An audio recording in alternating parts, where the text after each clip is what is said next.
Hello student, welcome back to my YouTube channel PS math. তো আশা করি সবাই ভালো আছো। আজকে আমরা নেভারহুডস এর আরেকটা থিওরেম নিয়ে আলোচনা করব। তো চলো শুরু করা যাক।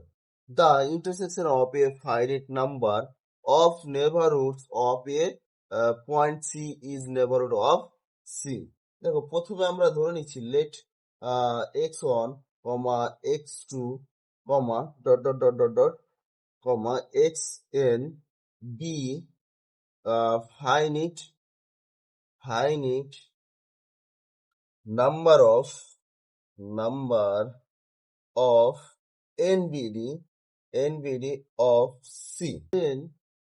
Then there exists open interval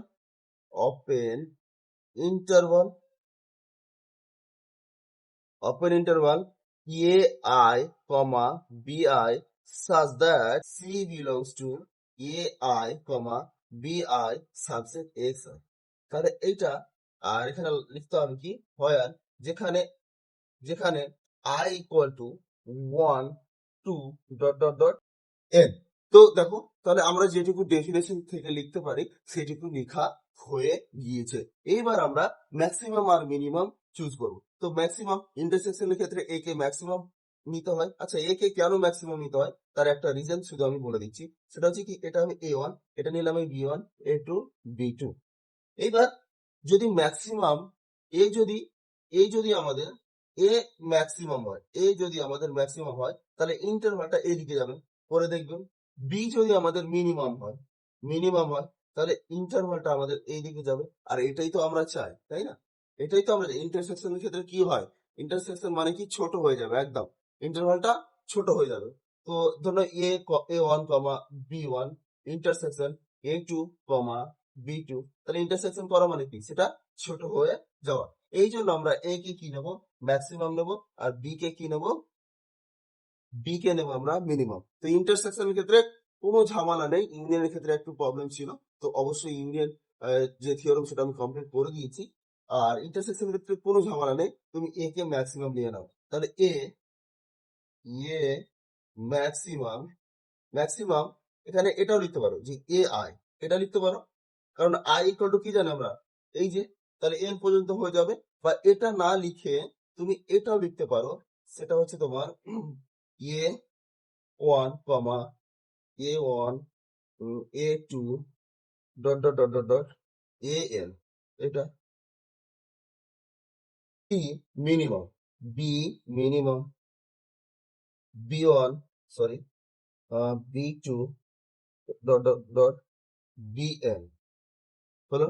তাহলে এটা, তাহলে এ ম্যাক্সিমাম, বি মিনিমাম। তাহলে আমরা কি বলতে পারবো, a comma b, a comma b equal to i equal to 1 intersection n a I B i. তাহলে এটা আমরা বলতে পারবো। দেখো, এটা মানে কিন্তু এটা A1, B1 intersection A2, B2। তাহলে এরকম ভাবে কন্টিনিউ চলতে থাকবে এ এন, বি। তাহলে ইন্টারসেকশনই কিন্তু মানে এই পুরো লাইনটাকে লেখার শর্ট প্রসেস। তো আমাদের এটা কমপ্লিট। এইবার এবার উই নো দ্যাট। তো চলো, উই নো দ্যাটে কি লিখতে হবে, উই নো আমরা জানি, বা বাই ডেফিনেশন তোমরা বলতে পারো, ডেফিনেশন বাই ডেফিনেশন ডেফিনেশন অনুযায়ী কি বলতে পারি, যে A I B I subset x I C belongs to AI, BI subset x I. তাহলে এটা আমাদের ডেফিনেশন। এবার আমি আপাতত সিটা এখন মুছে দিচ্ছি, যে দেখো তাহলে এটা সাবসেট হচ্ছে কি এ বি, মানে এআই বিআই এর সাবসেট হচ্ছে এ বি। তো এখানে কি সি পয়েন্টটা থাকবে, এই যে সি সি পয়েন্টটা থাকবে না, থাকবে না। এখানে দেখো সি পয়েন্টটা থাকবে, কেন থাকবে, আমরা ওইভাবে ইন্টারভালটাকে ডিফাইন করেছি। আমরা এ আর বিটাকে ম্যাক্সিমাম আর মিনিমাম নিয়েছি। মিনিমাম নেওয়ার সময় আমরা সেইভাবেই ডিফাইন করেছি। তো তার জন্য এখানেও কি থাকবে, সি পয়েন্টটা থাকবে। তাহলে এটা হবে a b, b subset x I. তাহলে এর মধ্যে কি থাকবে, সি থাকবে।